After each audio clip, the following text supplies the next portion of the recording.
Copyright disclaimer under Section 107 of the Copyright Act 1976. Allowance is made for fair use for purposes such as criticism, comment, news reporting, scholarship, and research. Fair use is a use permitted by copyright statute that might otherwise be infringing. Nonprofit, educational, or personal use tips the balance in favor of fair use. Thank you. Now enjoy the show. What it do, everybody? Thank you for tuning in to another episode of RAERAEs Review with me and my homegirl, Erin. Are going to let you know about the What's Going Down episode, the finale, reunion finale episode, season 15 of These Rich Heifers of Beverly Hills. My co-host is on the way. We have had a little hiatus for those of you who tuned in to our most recent video. No, excuse me, that I was taking some time off to graduate. Yes, I finally finished college school. I finished, it's my third degree, FYI, because you didn't know. Of course, you didn't know because I never told you. Unless you know me personally. Hello, then you would know. Yeah, it was great. I was out there in New Orleans. Who doesn't like New Orleans? I'm just saying. Shout out to Southern University, New Orleans. Thank you very much for allowing me to bless y'all's campus with these great grades of mine. Okay, I knocked out the park. I wish I was the top GPA earner, but I wasn't. That's okay. I was up there. I ain't complaining. Not too much, but I did my big one. Yes, I did. And I am, I'm still, as you can tell my voice. Now, let me tell y'all this real quick. On my way out there, first of all, it was just this past Saturday, the 9th. But all that week I was in Dallas on at a business convention, and I got sick on the plane ride to the business. I went to Dallas first, so I went to Dallas, stayed there for the most part, for the most of the week, beginning of the week, and I just started feeling sick the same day I got there. I'm like, now see, that's what I get for forgetting my N95 mask that I usually have for every flight. And I forgot it in my luggage. And on the way there, somebody gave me their nasty cooties. So, I had to suffer and endure, but all week I made it. And before I continue, everybody, please help me welcome Erin to the stage. Yes, ma'am. Oh, my friend, my poor friend. Thank you for having me, everybody. I do sincerely apologize for the lateness of my arrival, but may I take a moment to congratulate you? Thank you. I don't know how much you want to share with the audience, but this lady just had a huge accomplishment just recently. Well, I was explaining to them what happened, so they know. Okay. They know what had happened was. Okay. And I was letting them know why my voice sounds like this. Is on the way to Dallas. I told them about the whole thing, the convention I was in Dallas, and I didn't have my N95 mask on as I usually do on every flight. Even though it's way past the Pandora, okay, I'm still wearing it because it's safer, and I wish I had it. Yes. Because the same day I traveled out of California was when I started to come down with something. Luckily, it wasn't nothing serious, something I could manage, like knocked it out, because By the time Friday night, Saturday came, I was almost healed. It was just the last piece that you hear me coughing and getting rid of, if you know what I'm saying. So on the way back, I felt like I didn't even have nothing wrong with me other than just me blowing my nose, which is great because trying to sleep and you all toe up nasally and it's respiratorily, OMG. Yes. Air pressure messing with your sinuses and yourself. Yep. It was just, it was actually, it was the fact that I was off the plane, but just trying to manage at night. That was the most horrible part, not getting as much sleep as I would like because I can't breathe, you know, and trying to, and of course, you know, if you purchase anything at the hotel, it's like you're at the airport. Them prices are the same. I'm just saying, like, golly. You know, I can't leave here and go somewhere. That's added cost. Trying to catch an Uber somewhere, you know, thinking I'm gonna get, you know, less of a discount on some OTCs. But yeah, so you know, your girl just had to do what she had to do. And yeah, I did my big one. I am so happy. I did almost my last test because you know what I'm doing right now. I have this program I'm in for the next 10 months that's sort of like school, but it ain't school. So it's just something that I chose to do to strengthen skill sets for the future. And it's just something, you know, something I felt I needed. So I am more than ecstatic.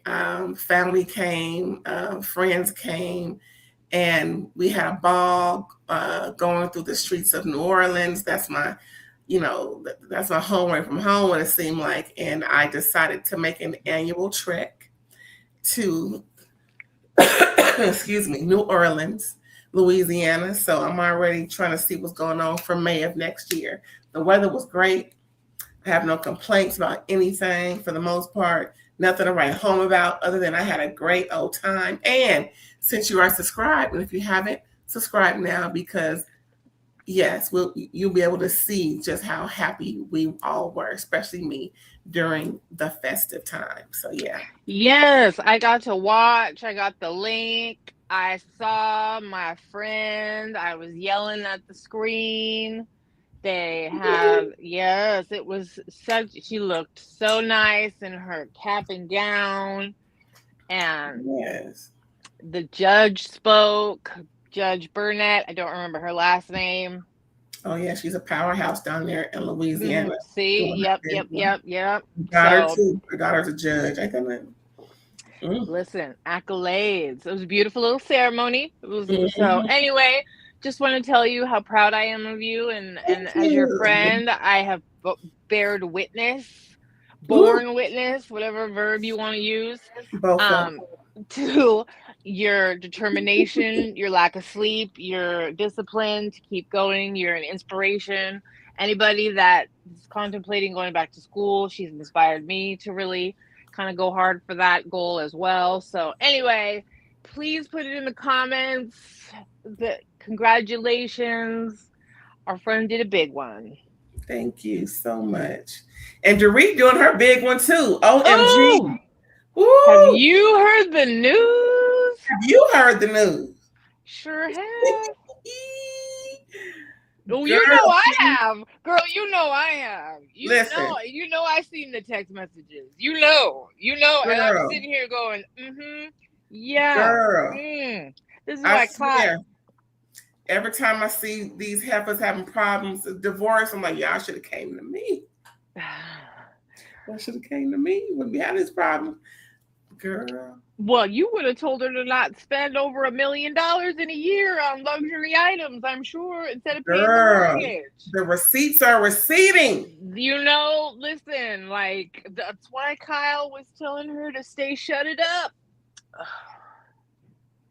You know, I really hope Kyle didn't know what was coming down. I hate to even think this, but because of how Kyle has shown loyalty to the other side. I'm questioning whether or not she knew what would be hitting the FCC waves and what will be coming down the pipeline, because it's she, she's been, doing, her thing outside of what she said she was in regards to Dorit for the last, 18 months. So maybe year and a half, maybe 18 months to now. I just hope and wish that Kyle wasn't made privy. I really hope that, PK kept that away from her, because no matter what, I would have said something if I knew, but I don't want to put that out there as a narrative. I'm just hoping that Kyle wasn't aware of all of this. Well, I mean, I think it's the rumor mill has been that Dorit has a spending problem, and there's been that, right? That she has a shopping addiction, that, we've all kind of looked at her outfits and been like, where are you getting all this money? Like, your house has been in foreclosure. This is not the first time this house has been in foreclosure, So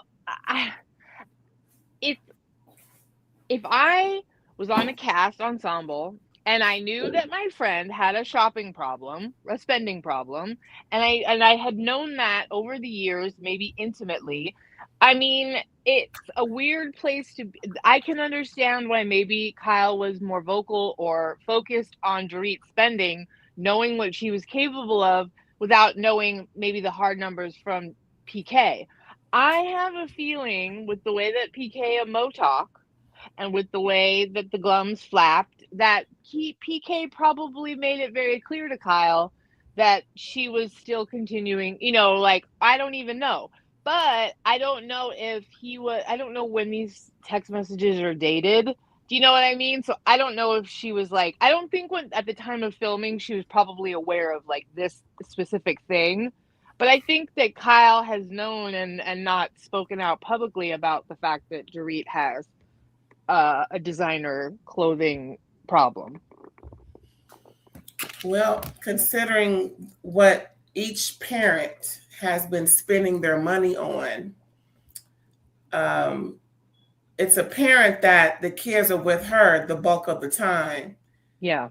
And I would like to know what exactly those numbers look like prior to, like over the years, what has been the spending on the kids, because it was considerably less compared to her spending on herself. I know, that was bad. That was bad. That was bad. Now, I understand things cost, and Sure. and who knows why she spent that much, but my focus is on the children. Why is it such a drastic difference? Yeah. And now, of course, I don't believe in, this is just me, I don't believe in purchasing expensive luxury items for children when they're going to grow out of it, as far as, clothing, certainly things like that. But there may be special occasions you will want something real nice for them to wear versus Garanimal. No shade to Garanimal. So, a holiday, special occasions, but I'm just real curious to know what that spending has been like over the last, 8 years, with the boys 8, 9? Yeah. Well, and here's the thing too, like, where's the adjustment in your spending now that you're on your own? Like, he's only talking about this past year. Y'all have been separated. Like, have you been literally expecting PK to somehow backfill so that you can just spend $1 million on crap? Meanwhile, the house doesn't have a payment on it. The math ain't mathing. That's all I gotta say. And so I understand Dorit feels attacked. So the way that she's coming across to everyone is her back is up against the wall. Obviously, people are hitting a breaking point, and I've hit it when the season first started, because she comes off so attacky that it's like, it's immediately triggering to me. Like, my eyes would be rolling in my head, and I'd start fighting with her like right away, because her tone, she's not adjusting her tone at all or softening it, and she's like more interested in making these like little jabs than she is actually connecting with any of these women. And it just gets hard, especially.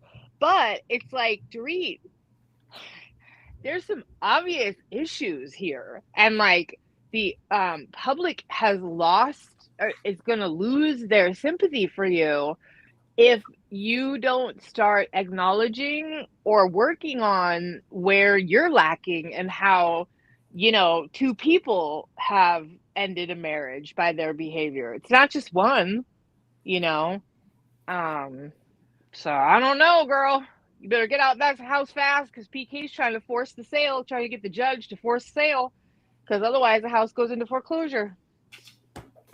Well, let's start from the beginning of this, because it just flows Yeah. rather it just flows according to Dorit. This whole third episode was mainly about Dorit. Eric and Dorit, we start off where we left off, right? Eric and Dorit, resuming what Dorit said hurt Erica.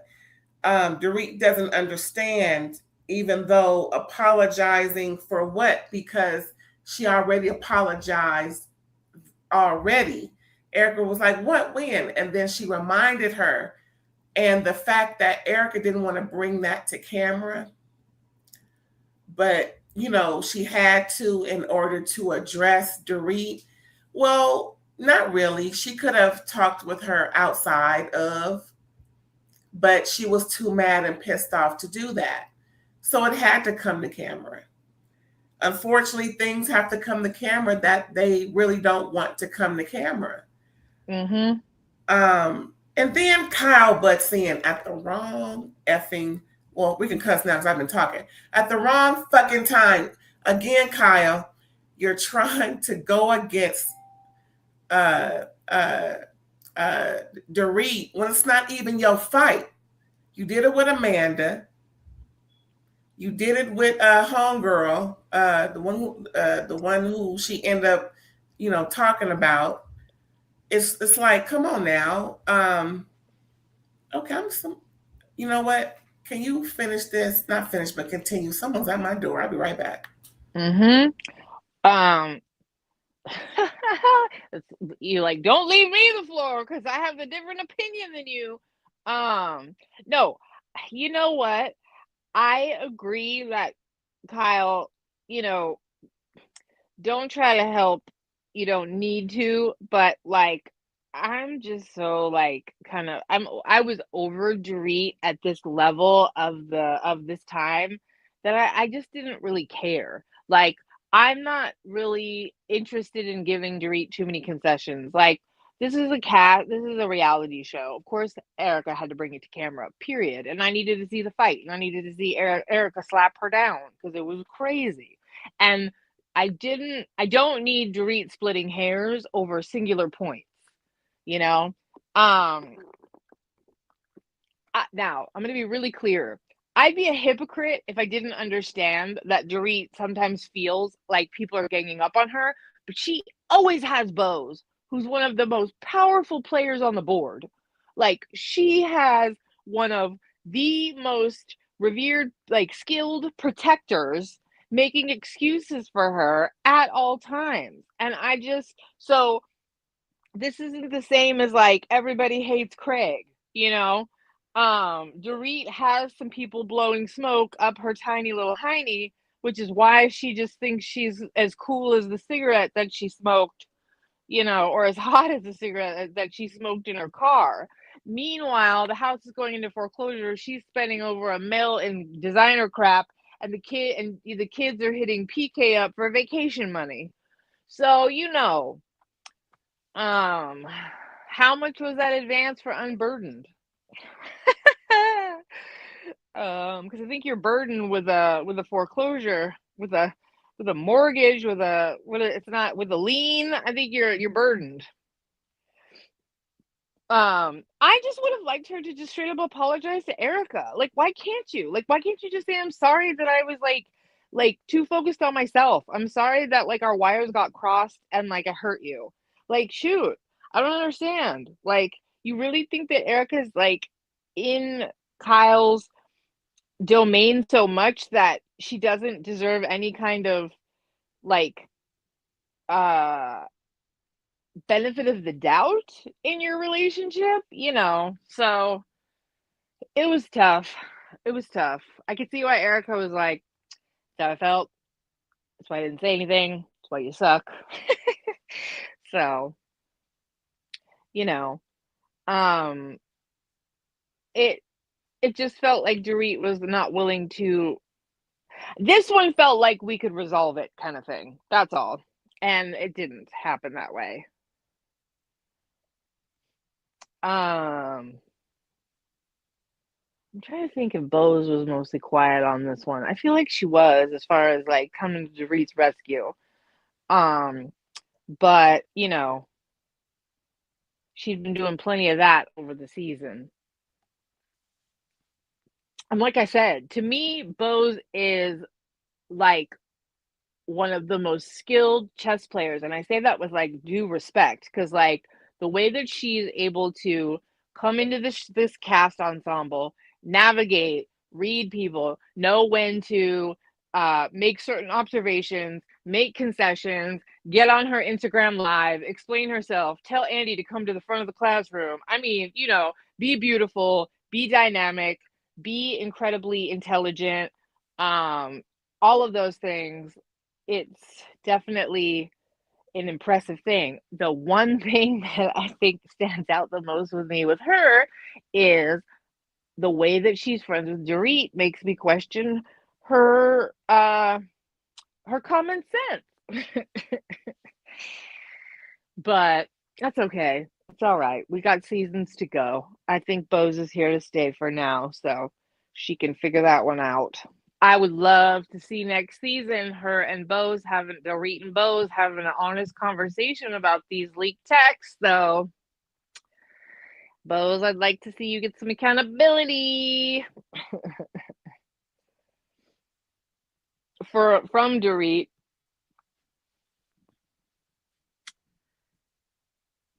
Let me see. Man, that guy, the person at the door better not be a problem. That's all I got to say. But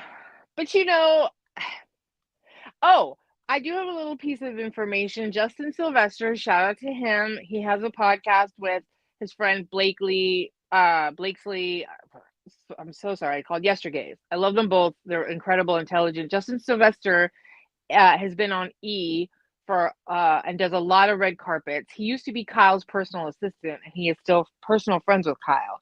And he said that, just to share something he probably shouldn't, like Kyle understands that Dorit and her divorce was like the storyline for the season.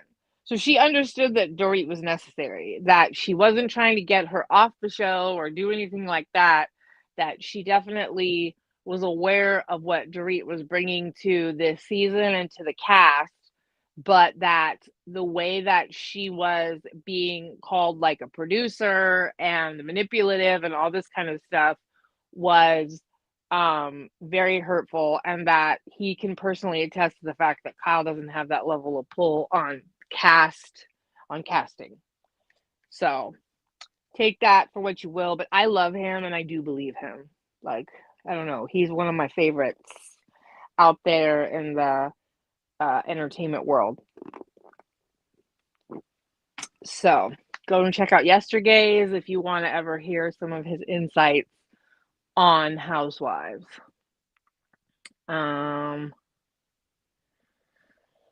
Let's see. Shout out in the comments what you all thought of this season in general as a whole. Do we think Amanda's comment about why would I want to do that again under somebody's post means that she's gone? I actually, and I said she was not right. I have to stand a little corrected. I do honestly think she could do another season. I do. They managed, I think editing did her a little dirty in the beginning because it made her super extra annoying. And it's not that I don't think she's not annoying, but I do think that she is well spoken in conflict. And I find that to be an interesting dynamic for these ladies in this group. Shout out in the comments if you think Amanda needs to have another season or bye ho. I mean, if she goes, I'm not like heartbroken, but I did actually change my mind about her at the end and feel like she could indeed have another season because she's unafraid to go up against these women and does well under conflict or under high emotional stakes. Except that she gets her feelings hurt a little too much. She needs to toughen up. Sutton's like, you were a wimp is accurate. Sutton, I don't know if I need her next season.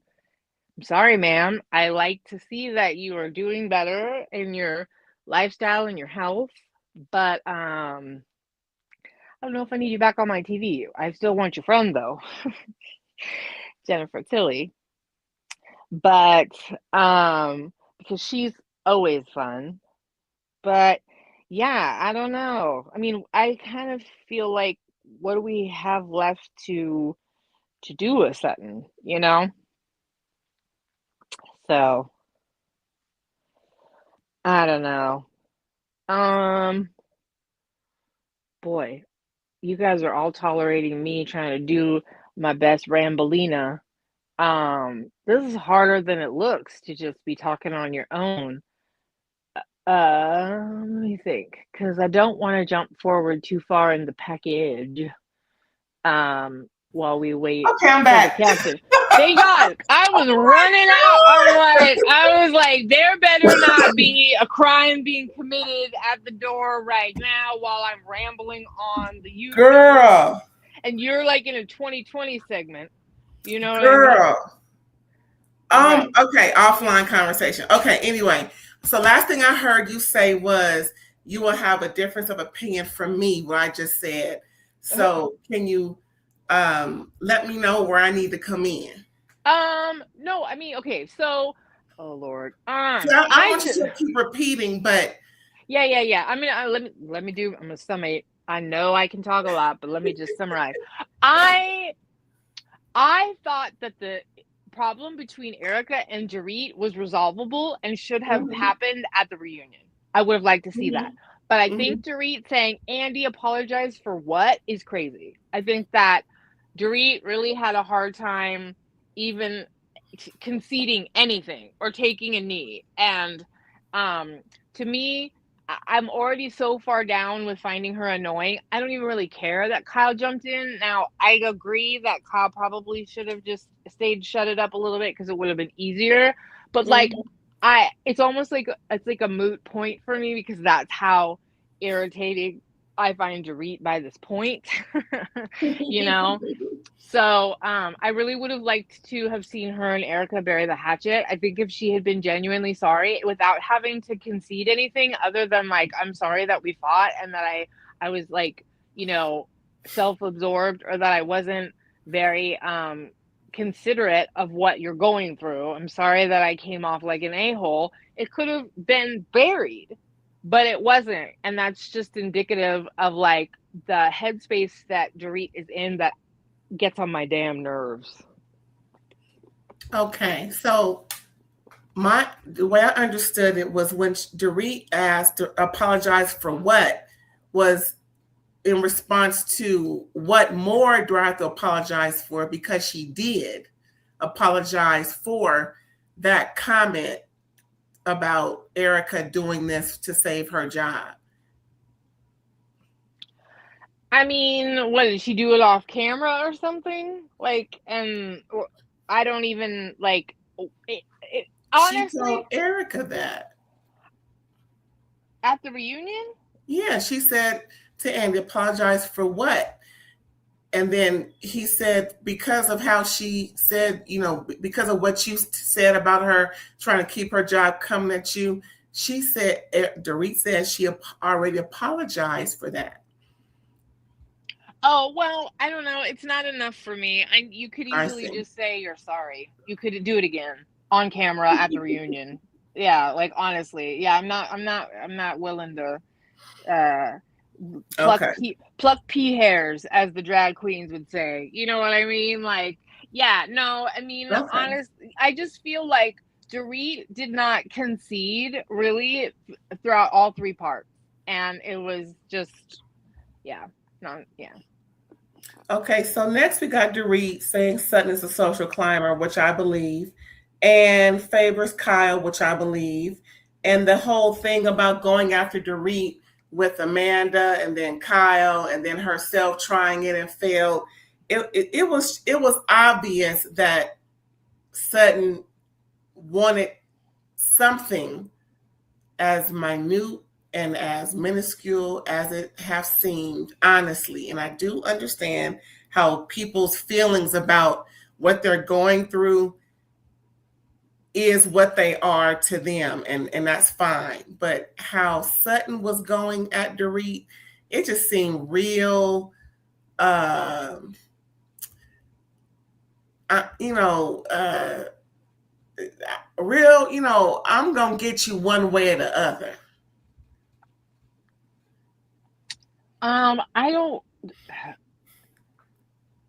I do think Sutton was manipulative in Italy. When she told Amanda, I'm frustrated with you, she wanted Amanda to confront Dorit and like be more emotionally dysregulated. And Amanda was not going to play that game. No, she wasn't. No, she wasn't. So yeah, I do think that Sutton absolutely wants to stay in Kyle and Kathy's good graces. I think she absolutely enjoys being a social person within the Beverly Hills like groups, right? I don't think she was out to get Dorit. I don't think she was out to get her. I think she was out to contribute to either helping Kyle make her point or making Dorit look bad, like you getting anyone to leverage their situation with her. Not anyone, because she didn't try with Erica.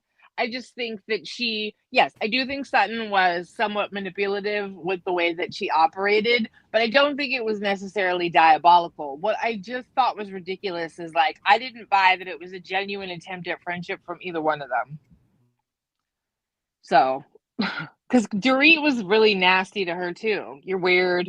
I'm not going to talk to you right now. I'm not going to, because I think that there's some cast issues with Dorit's participation and behavior about cutting out early from group events, from being super late for filming, and like, just not pulling her weight. And if I'm supposed to be on Ensemble Cast with you and you won't give me the time of day for us to discuss our issues, that says a lot too. When I say social climber, not in the sense of people trying to look for clout, people on the outside trying to get in like Phaedra.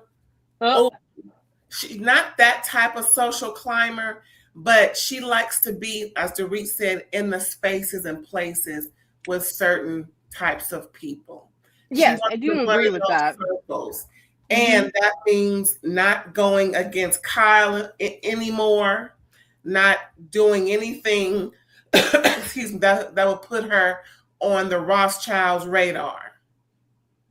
Because now that the Hiltons are familial with the Rothschilds, people who know, it would behoove anyone around town not to give or to give any of the Hiltons or any of them in their circle an issue with anything.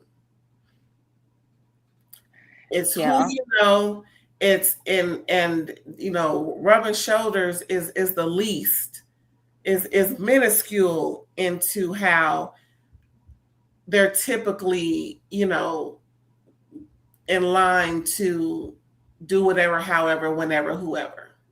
Right. I agree with you. I do. I agree with you. And I think, and I think maybe, and I got what you meant when you first said it. I just don't Mm-hmm. think taking Dorit down is like, I don't think that she was trying to take Dorit down in order to please them or to stay in their good graces. Um, I agree with that do you get what I'm statement. saying? She didn't So want there to bring her down at all. no, so like I think Sutton being a social climber is probably true. I mean, it's true, right? Like I can agree with your assessment of it, but I don't think the things that she was doing was in order to try and hang on to any of that. I just don't think Sutton actually really likes Dorit and vice versa. And I think that once Sutton realized, or not even once, or but like as Dorit continued to kind of not really give her the time of day or to be real defensive and snippy, I think Mm-hmm. she kind of decided, I'm gonna do a nice nasty instead of really try to be friends with you. You Yeah, know. yeah. It see, yeah. I was pleasantly surprised at how Sutton responded, but at the same time, not surprised because it's how Sutton was moving ever since she has this new epiphany of herself, being Sutton Brown instead of Sutton Strack, and having those issues happen before filming with Avi and Garcelle, and Mm-hmm. her ex-husband. It made her reassess and reevaluate, and I think that's when she decided that come hell or hot water, she will not get into any issues with Kyle whatsoever. And she's the type that would back Kyle up in a way that would, you know, put her closer to Kyle.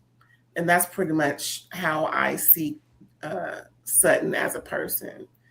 Uh, she's a little sly or something, in my opinion, the way she moves. Um, yeah, that's how I see it. But I still think, like you, I think she handled herself pretty well at the reunion against Dorit, because Dorit just looked real attacky and sharp, and Sutton was kind of like, okay, you're not really sorry. You buy that? Oh, okay. You think I meant that? I was like, girl, get over yourself. You know what I mean? And Sutton was like, well, I was willing to take it. Like I know that you don't love me. So I don't know. Sutton won that round by remaining calm and unaffected by Dorit's jabs at her. Actually, I thought she was real perturbed. She when Dorit pulled that rabbit out of of her hat when she said, "Oh, even though what she say about Kyle not bowing down to to the altar of Kyle Richards," quoting uh, Dorit was quoting Sutton from a previous season when Kyle was and Sutton were going at it. When not going at it, but were having adversarial conversations. They weren't seeing eye to eye, and I said, "Oh, okay." So when Dorit made that comment, Sutton looked at her with some eyes. She really wanted to say something, but she didn't want to lose her cool.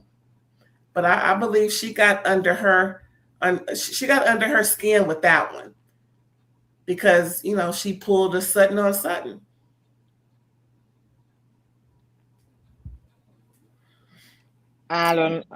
Yeah. Like I said, this is probably one of our biggest different reads on, um, just like I said, you give Dorit more than I do, and I readily admit that I'm just like past the point of like willing to kind of look at some of the nuance with some of it, because like the level of irritation that I find her kind of cancels it out for me. So it's hard for me to like uh yeah. Although, I mean, I'm sure that that's partial. I mean, like I said, I know that Sutton had manipulative intentions. I just don't Yeah. think she did anything super like egregious to like, I don't know, Sutton stayed kind of weirdly neutral and like trying to be somewhat manipulative, but like not really with any real firepower. Do you get what I'm saying? Like, because she didn't really have anything other than, you know, maybe perpetuating Kyle's opinion of her behavior and whatnot. But as the season wore on, you know, well, yeah, I mean, and then Amanda said crap about Dorit. I don't know, whatever, you know. They don't like each other. They should not try to be friends anymore. Bows. Now, Yes. This was interesting. So we have some, you know, Bowles presents some baby options, something that we've been mulling over, you know, excuse me, thinking about her. And I think we both said, yes, none of our business, but we would like to hear something other than, you know, these, you know, near misses of, you know, near misses of you having health decline because you're trying to do something that obviously doesn't fit what you should be doing, or, you know, it doesn't align with your history of having anything positive come of this. You know what it is, I realized when I was listening to her, and I was grateful that she brought up alternatives as well. I really do, and I said this while you were, you know, chasing the boogeyman away from the door. I genuinely think Bose is a powerhouse, period. She's a major player on the game of chess. Like, she's on the board, like, you know, look the F out. I have a lot of respect for her. But I have zero, I have negative desire to watch a woman who has a traumatic birth history put her life in danger to get pregnant and lose a baby that we're all going to get parasocially invested in at like 6 months. You know, like, I don't want to watch a pregnancy loss. That's devastating. I'll get like, that's depressing. I don't want to watch that on my show. Right. Now, if that happens, we roll with it, we expect it, but like the way that we felt, I think, some discomfort at the ominousness of a desire that doesn't have any safe backup plans was where the issue lies. I was very relieved to hear that there are other options going to be explored, and I respect that she got a clean bill of health from her doctor, but at the same time, I think it's undeniable that once she's pregnant, something about the body chemistry is a challenge, a deep one. So, you know, but if they really want to have a child, good luck. Please do it safely so that we can enjoy the new arrival once it's here. Definitely. And there are plenty of, you know, unsuspecting or suspecting individuals, little individuals that need something you can provide. So I'm glad that they did decide that they would do, you know, something alternative. Let's just hope that no matter what they choose, it is the right choice. Okay. Yeah. And that they both get their heart's desire, which is to expand their family. Then she mentioned, well, Andy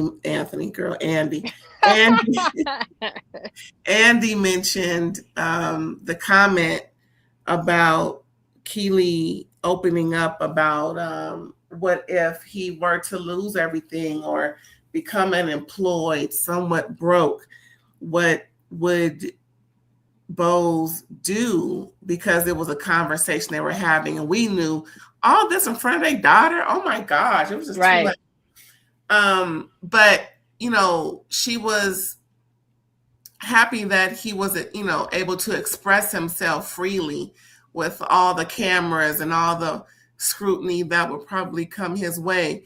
And, you know, opening up, you know, there's nothing wrong with that. And I think we all can agree. Of course, no one wants to hear this man who we may think, or who knows, he could have 8 times as much money as she does.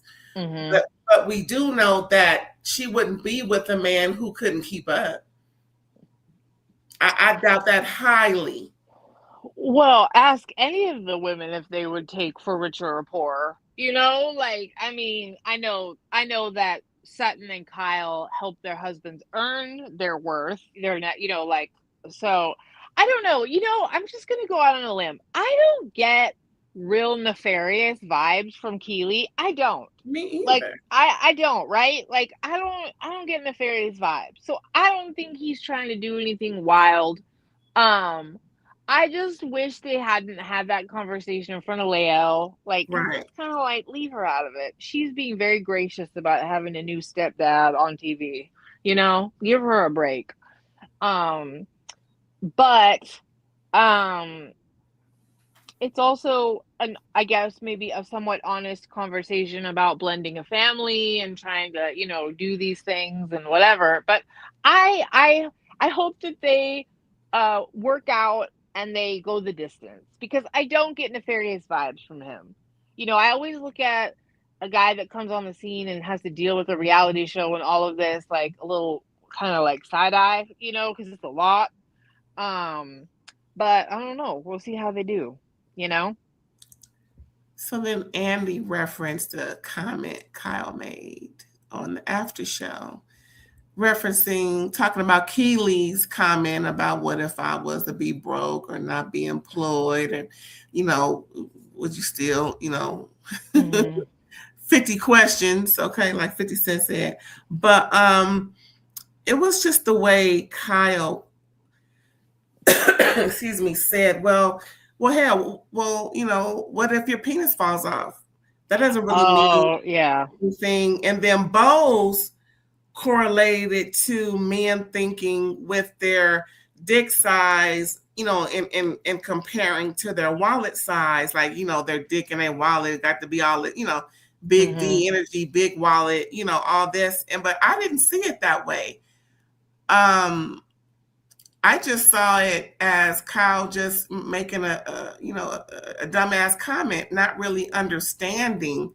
And I said this before, something about Kyle that I don't think she comprehends well. She has blinders on when she's saying something, and it's like trying to see it from someone else's perspective. I don't think she's willing to do. It just seemed real off-putting for her to say that, but both took it as the comment when men reference their wallet size with their penis size. So I'm like, okay, Bose, I see you. I agree with you. I think Kyle just said something stupid. I thought it was a weird comment. It was weird. I'm like, I don't get it. Like, Yeah. yeah. Honestly, yeah, I thought it was dumb. So now we have the Bose and Amanda back and forth again. Now, this was, something Bose had to apologize for when she was called out for calling Amanda a scammer. In a funny moment, however, she did apologize to Amanda at reunion. That's something else that I don't believe Bose, was sincere about. I think she does think Amanda is a scammer, and that she's selling dreams on manifesting, when true to form, you have to actually, do the actual footwork to become wealthy. And I think that's the point of contention with Bose in the scamming, where, well, hell, manifesting is one thing, dreaming it up, hoping it would come, wishing it would come, putting it on a whiteboard, is one thing, but doing the work is something else. I think that's where she was more taken aback when she invited the Money Queen to talk to Dorit about her finances, where she was like, oh, she ain't gonna talk to her about anything other than manifesting. Yeah. Well, I think the joke can easily be that Amanda is all talk and no substance. That's an easy joke to make about the industry that she's in. But like you and I have talked about before, Amanda is no different from Mel Robbins, from Tony Robbins, from 10 billion gajillion wannabe influencers on YouTube, on Instagram, and TikTok. There are plenty of people selling mindset courses, selling all of this crap. This is a very, very, very, you know, uh, hopping industry. And so I don't think Amanda is a scammer in that sense. I Yeah. think that Bose is being a bit inflammatory with using that word over and over because she and Bose have now kind of knocked heads and it's been contentious. I don't think Bose Mm-hmm. liked that Carlos King interview at all, which I didn't watch because I couldn't care less. But it is it is provocative to call Amanda a scammer. That's kind of that's you know better than that, Bose, because she comes from marketing. I come from marketing. We make all kinds of claims and trying to convince people and working to manipulate people into buying. You know, Bose wants to stand behind the fact that marketing people are usually the first to be fired or they come in to do some kind of crisis management or achieve a goal. And the goal is to separate people from their dollars, right? So this is a woman that is in an industry that manipulates. And I say that having come from the same industry myself. So I think that Bose calling Amanda a scammer. I think it's funny to. It was funny when she was like at lunch going, "What kind of millennial bullshit are you trying to sell right now?" That was funny. Go on and Yeah. watch what happens live and calling her a scammer and like going as hard as she did. Like she started her own cult. That's strong words, ma'am. To say Yeah. that she started her own cult after she escaped one, that's I think that that's unfair. Because I don't think Yeah. of it. Yeah. Now, let's just hope none of Amanda's, success stories or Right. anyone starts to exacerbate Bose's uh, jokey jokes, because we really don't need people coming out the woodwork talking about this, that, and the third. Well, I mean, Sure. Amanda's definitely not Stormy Wellington. Prove if there are people out there that have experiences that prove Bose's vocabulary to be appropriate for what she's doing, by all means, share your story, bring it to light. But if you want to call Amanda a scammer because she's trying to get you to write down a wish list and manifest your money and see it to believe it, well, then you got to go after every goddamn, there are plenty of people to get in line, because personal development, life coaches, manifestation, all that crap is, everywhere. Well, since she right there, she gonna go after the person she know. You're right. Well, she's pissed Bose at Amanda. is. Bose does not like what Amanda said about her. Bose, I think, got deeply offended when Amanda tried to act Right. like she was more successful than her, and so she said, "Oh, I'm gonna get you." And speaking on that, Bose had to, clear up some things that Amanda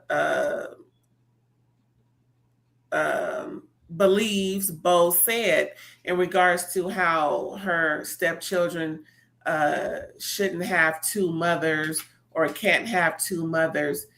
And when they played it back, Bose definitely did not say that nor allude to it. She only preferenced, if I have my baby, I'm the only one that should be called mama. Mm-hmm. That's an opinion. That's how she felt in her situation. Not once did Bose say what Amanda said. That was one correction. Now, the other correction in regards to where Bose said Amanda was using her deceased son's anniversary for currency, I thought that was not correct, even though Bose,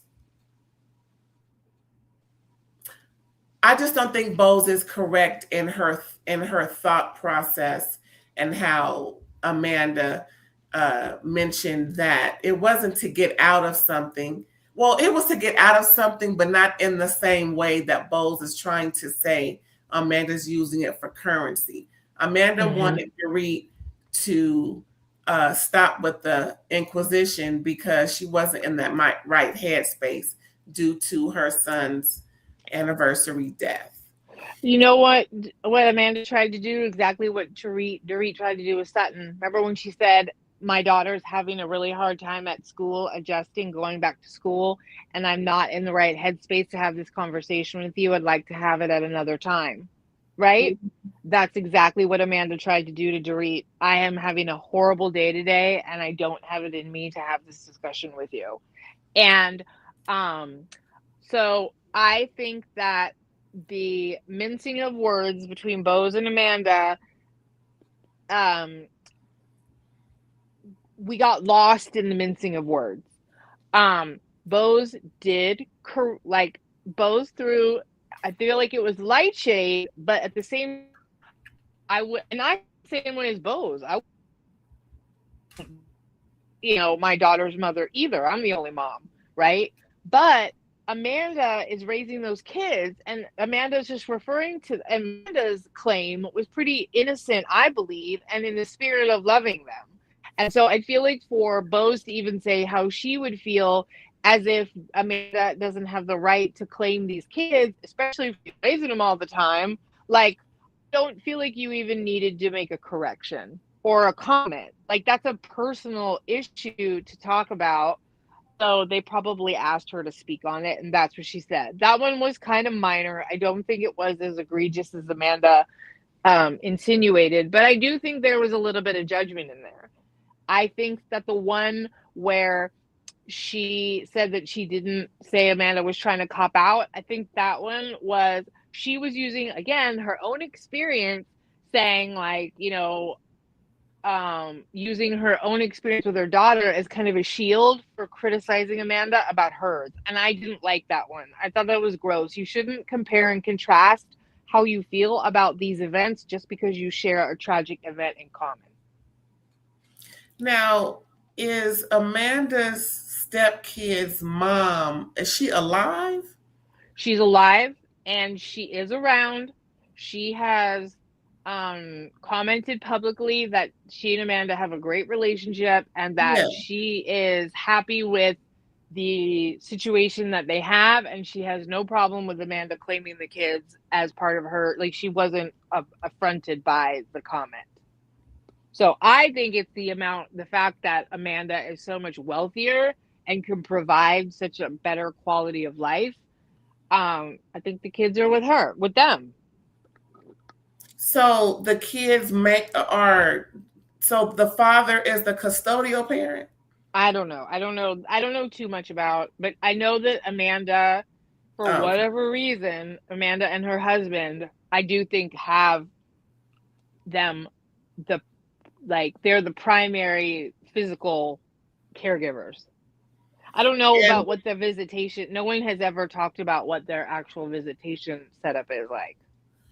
And with that excerpt from the kid's from his ex, the kid's actual mother, her stepkid's mom, did she mention anything about what Bose said about calling Amanda mother or mom? No. Okay. Well. No, she just told Amanda, we know the truth about the nature of our relationship and how our family works. Okay. So hopefully that's not in response to the wrong thing Amanda said, Bose said, and it's actually in response to something she saw Bose say, because we really, from learning this particular point of the conversation, Amanda was interpreting instead of verbatim saying what Bose said, because production also, kept going back. No, that's not what Bose said. I think because there was already some, tension between them, it was easy for Amanda to perceive or try and read between the lines when she should have just taken what Bose said verbatim.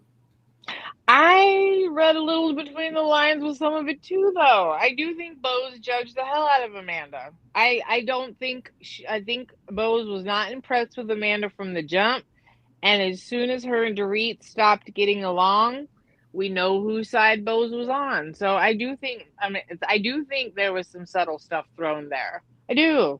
Bose felt real comfortable speaking on some real personal topics towards Amanda. Oh, well, I would feel this way. But I do agree with you. Amanda did not get it as it did get amplified in translation. So I do agree with that. Yeah, far too many times these people on these shows give their interpretation of what was said, even though they were there or a part of it. Instead of saying what happened, again, they tell their truth and not the truth. And, it will be a lot easier for these people to say what was said and not what they perceive them to, or what they think they meant in the moment. I hear that a lot. Well, what she meant. Well, you can't say what she meant. You're not in her head. You have to say what she said or he said. It makes it even clearer so that nothing is misconstrued or misunderstood.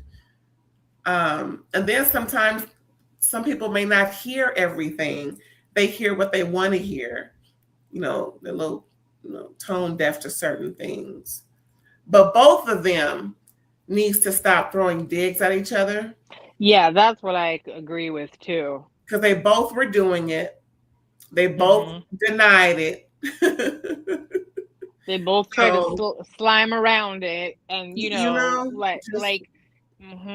But us women, we're gonna try and say something back at you. So, sometimes, but at least it wasn't so horrible to where it's so it's just something that they can learn from and learn not to do it again. I think they know where each other stands at this point. I think they were interesting adversaries. I think they, what I mean, and not like straight up cutthroat ones. I think they were interesting adversaries because they both have their attributes and flaws in the way that they approached with one another. Meanwhile, they had offended one another and then they dug at each other, right? Or Amanda was constantly offended at, Bo's shade instead of kind of playing the shade game back. And then she did make some shady comments that she kind of struggled to own properly, So yeah, I would like to see them. Well, I mean, I don't know if Amanda's coming back. That was something I rambled about when you were at the door. Because there is that one comment she made, like, why would I go back? But that doesn't mean anything. That could, they might make it worth her while to come back, So we'll see how they do. I would like to see them kind of not amplify this further. Yeah, it to me is no longer a point. Now, if they want to continue to shade, perhaps after they've grown more affectionate towards each other, because it'll just be a continuance of season 15. And we don't need to be dead horses. No. Girl. I think Bose was unimpressed with Amanda, and Amanda made a few real dumb comments, and the shade ensued. Yeah, they both have perceptions like, y'all, come on. Yeah. Now, Dorit and Kyle again. So Dorit felt as though, and it was stated by Andy, one of his questions, that Kyle talked about Dorit more than anybody else. Kyle said, no, we were engaging in conversation, but in all the scenes, it's you discussing Kyle, and then there's conversation for the most part, right? That's what Dorit's contention was. Stop talking about her behind her back. Oh, if Kyle just would listen to Erica when they was down to, Yeah, that's the truth. then we wouldn't be in this predicament. It would have stopped at them damn texts going on between from season 14. It just come on, but Kyle insisted. She just knows better, and this is and I believe 85% of this is Kyle. She keeps poking the bear, knowing that the bear is a bear. Well, this is what you get. The bear says she don't like it. The homegirl said stop doing it, but you continue. It doesn't give Dorit the right to be so condescending and rude and nasty, but this is how she's reacting in this moment. It's not good, but she's going through. I mean, shoot, I don't know what I'd do if I was about to find out I was about to be in a 1-bedroom, 2-bath, or 2-bedroom, 1-bath.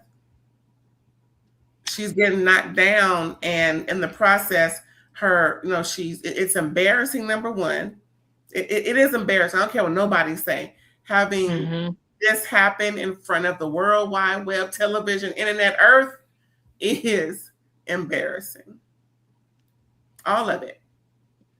I think Kyle knows Dorit well enough, and I think she's aware of some of the spending problems and whatnot, that Kyle struggled to be supportive of Dorit. And I think Kyle had a hard time maybe acknowledging that as to why she was critical. But I don't think it was 85% Kyle. But at the same time, I do not agree. Like Kyle's statement that I just try to care. I just try to care about her. I don't buy that one either. I just think that, like I said, I think Kyle knows maybe some of the inner workings. I think that, obviously with some of the stuff with PK, I think she knows about that. I think maybe Kyle's biggest struggle was everybody was looking at her to be loyal to Dorit as her friend. And I don't think she had it in her to be loyal to Dorit without criticism, because I think that there was maybe some opinions she has about Dorit's behavior contributing to the end of her marriage she was unwilling to share and be transparent about. And just like Kyle says, everything is not for public consumption. In my opinion, had she followed that same philosophy with Dorit and talked to Dorit off camera about things that she felt so strongly about. See, it's okay for Kyle not to share, but she don't care blasting Dorit's business all over town, using the wrong words, making it seem she's this way when it's really not, and just to me, the more and more it seems that you are right, that Kyle just don't like Dorit. So she didn't really care, even though she's lying, saying she does.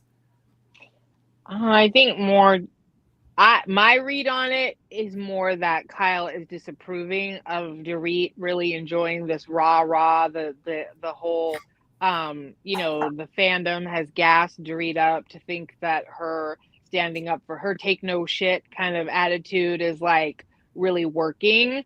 And I think that everybody's kind of hit their limit with Dorit overindulging in that, just like the way that Dorit has the reputation for talking the longest, right? Like even Andy's like, stop talking. So I just think that she had really kind of had it with the way that Dorit felt empowered to be this basket case, and I'm going through stuff, and no accountability and no apologies to people, and was more critical of her than maybe she even realized herself. I don't know, but like I need their dynamic to stop. Like you all just need to acknowledge y'all aren't friends for a season, because I don't want any more. I don't want any more.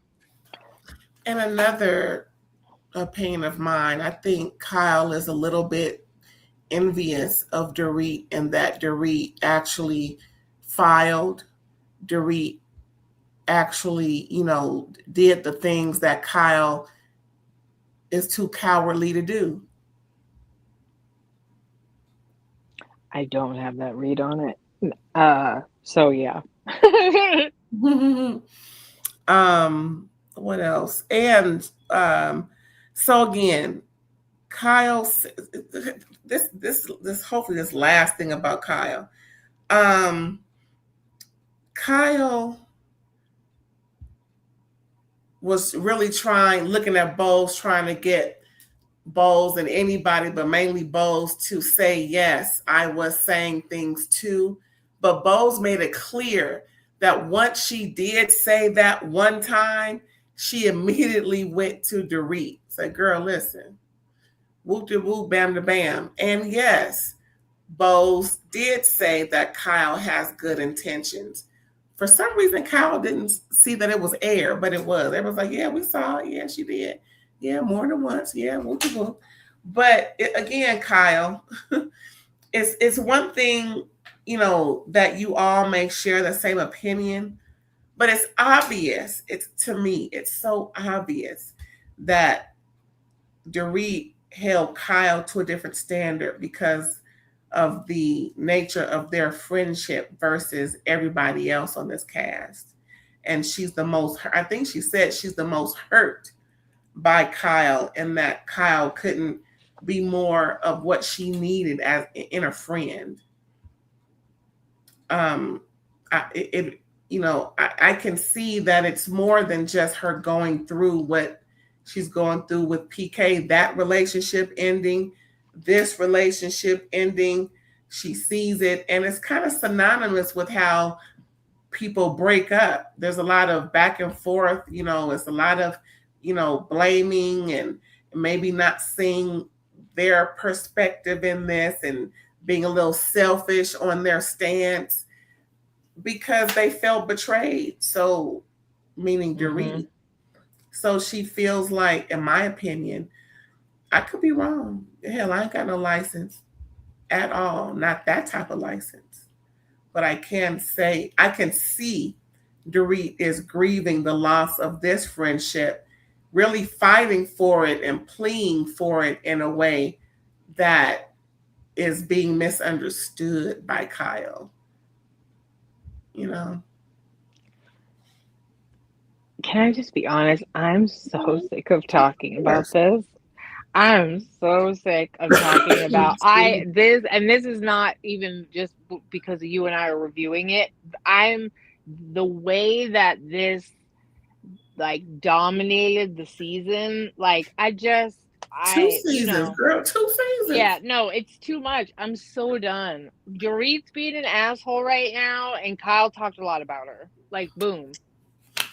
Seriously, that's how I feel like we're at this point. Honestly, and the devil is in the details. I'm over it. Y'all need to just figure it out. Just take a break. Really. Now, this one thing I'm gonna say about this last thing I'm gonna say regarding Kyle, when Kyle's your best friend.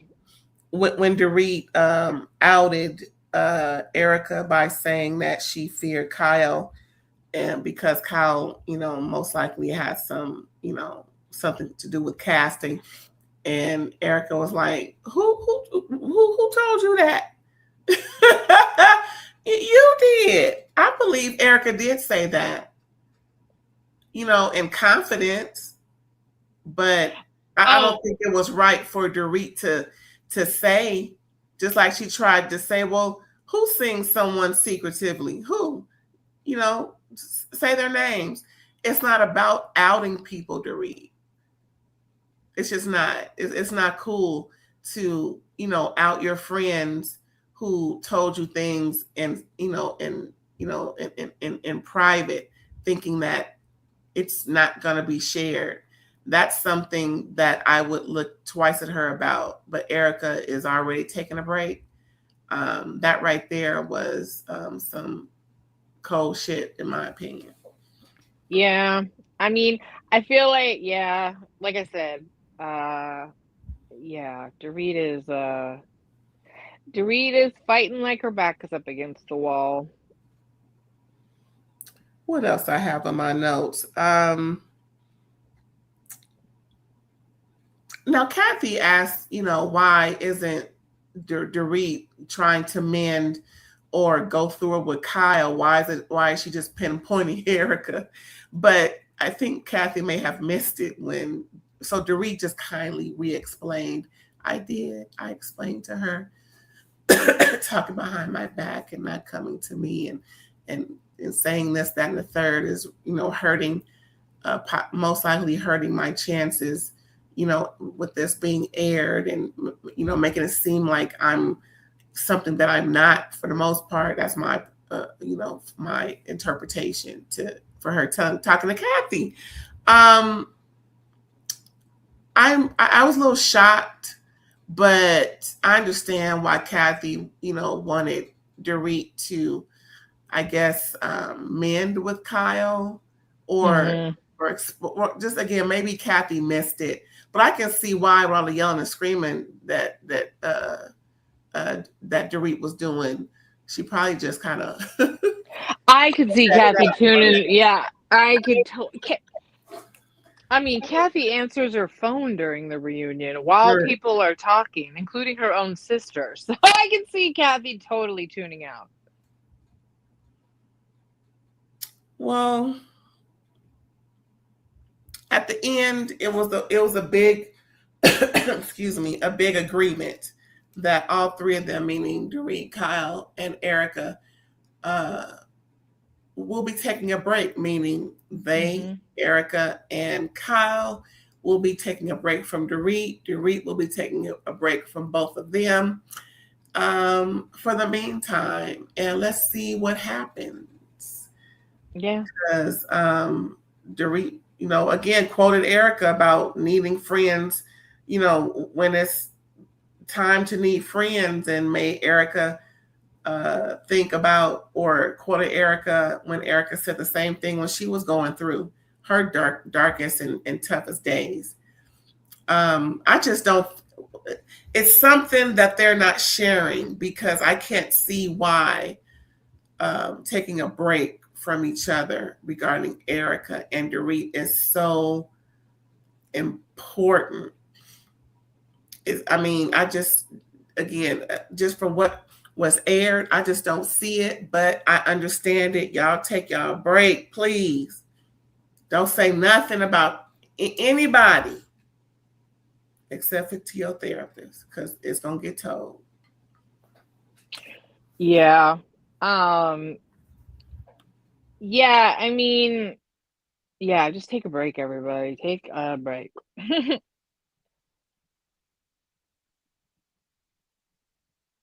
And they're gonna be in a long break, because it's gonna be to the beginning of the year before we see these heifers again. And who we gonna see, we don't know yet. Yeah, and to your point about Dorit, you're going through, hopefully you can now have some time in the off season to go tend to your business, to go handle your divorce and get that, your situation. And hopefully, because I don't need another season of this crap. Like, Erica only really had 2 where she was straight up awful. So this is number 2, ma'am, get it together. You know, people have been through a lot, and you're not the first person to go through things. So, that's only going to fly for so long. But I hope, because we all know Ray Ray has given you that benefit of the doubt for what you're going through. I just hope that you're in a better place in the situation by next season, because I'm tired of effing hearing about it. But also for your own mental health, your own situation, foreclosure on a home and potential financial destruction of whatever you've built, I'm sure is awful, regardless of whether you spent it that way or not. You spent your way there or not. Yeah. If you don't know, it's all out there on the social media streets. Pick a platform and type in Dorit Kemsley or Dorit, and you will see all of the financials. I ain't nobody showing that here. Ain't no need. Just go find it. It's real easy to find. Just and it's alarming, as we said more so in the beginning of the show. How do you spend so little on your children and so much on yourself, and also not the household? considering the household is in more jeopardy than both she and the kids. My Yes. goodness. The household, yeah. Hello, because, oh my goodness, girl, that's a lot of money in 1 year. And nobody's paying you anything, and you met him when he was broke, and you really think he has millions just laying around to give you? You know what I mean? Like, I'm like, I wouldn't rely on his money just because I don't know how much of it he actually has. And the fact that she's known, you Yeah. know, I wouldn't say she's seen the she's seen any general ledger or any accounting slip, but she knows that they've been not financially secure Yes. as long Yes. as she's known him. Yes, that I agree with 100%. You might not know the dirty details, Dorit, but you know he lives on the edge. That I believe. And this is something that I can't stand. When you are involved in a situation where the other is financially sponsoring it, and they're sponsoring it in hopes of, instead of having funds available, that right there should not be happening with anybody grown, especially somebody grown with children and a spouse and major responsibilities. You cannot take care of your obligations based on what may come in 2 weeks. Mm-hmm. That's not going to work. You have to be prepared. And yeah, I agree where all of this year's salary should have been spent getting something else. Or preparing to be on your own and taking care of these children. Like like designer spending should have stopped until you knew where you were at and this divorce was over, and you knew when the dust had settled what you were left with and how liquid you were versus not. I mean, she said on Watch What Happens Live a while ago, she knew that she and the kids would have to be moving into something smaller. Why on earth are you spending that much money at a designer store knowing that you're going to have to downsize? I was saying in them episodes, girl, you spending 2,000 at the most. Right. No, it's a little bit more than that. No, what I'm saying is when she was going places, the whole experience should be no more than 2,000. You can go to I get 18 it. Yeah. but it better not equate to more than $2,000. Right. Right. Yeah, not And 200,000. buy something for the kids. But all this new wardrobe. Yeah. Girl, what's wrong with the clothes? Listen, I couldn't be. I'm one of the most frugal people y'all will ever hear talk. Please believe me. But when I want to buy something that's luxury, it's because it's not going to stop anything.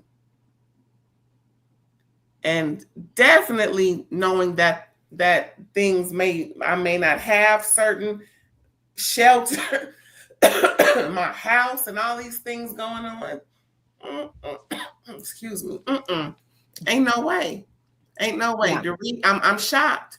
I'm still gonna hold you down, girl, but I'm gonna still let you know where you're wrong. And girl, woo, I wish you and your children the best, since you say you're the custodial parent.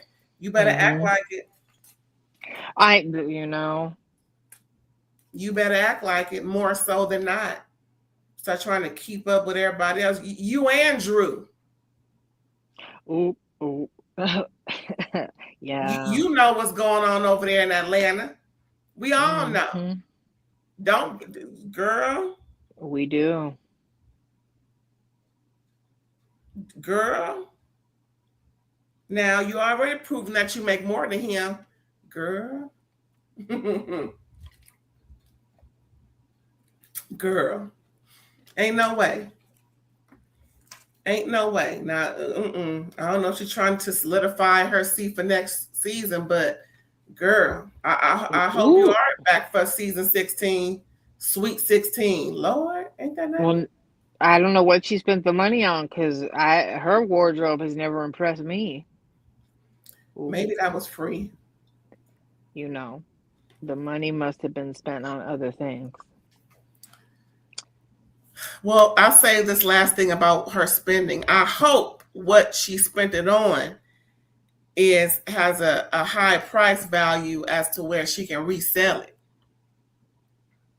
I mean, if you think about how much she's been dripping in labels, you would think she could make at least a couple of mortgage payments if she sold some stuff she's not going to wear anymore. Just hey. I just am, you know what I mean? Like, anyway, Dorit, you're in danger, girl. Yes, ma'am. We wish you well. Can I say we wish her well? Yeah, because I don't wish her financial ruin. I wish I wish you well, and I wish for you to get your head out of your butt. Betwixt the cheeks. I look forward to when you come up for air. And girl, get you some great representation, cause Yeah. Judges don't Yeah. like when they see kids being neglected. Or funds being spent on things versus handling like food, lodging, the basic needs for the children. Yeah, neglect. There you go. All that, girl. Yeah. Ain't no way. Well, that was it for these rich heifers, or Thank rich God. parenthesis heifers. Seemingly wealthy. Well, yeah. And big ups to Rachel. Let's see, let's go from right to left. Big ups to Rachel. And she pretty much came through unscathed her first season. Big ups to her. Bose, I think we already said congratulations and we wish you well and y'all's for extending y'all's family. Kathy, stop answering the phone on the internet. I'm serious. Yes. Dorit, yeah, girl. Andy, woo. Kyle, do better. Fair. That's a fair statement. I'll even agree with that one too. Jennifer, keep doing you. Don't apologize for nothing else. You ain't do nothing wrong. You and keep wearing you. Hello, that dress, girl, that dress. Oh my. Keep doing you, keep wearing you. Okay. And she did say she wants to be on the World Series of Poker. I want to be at the seat next to you because I like to play myself. So right. Hopefully I will. Yes, ladies, take it. Win it. Yes. And Amanda, stop emasculating your man because he didn't like it. We saw it in his face. Just, stop saying that about your man. Stop saying anything that's not. Just stop saying that. That's all she's saying. I don't want to dredge up nothing that we ain't heard her say. So,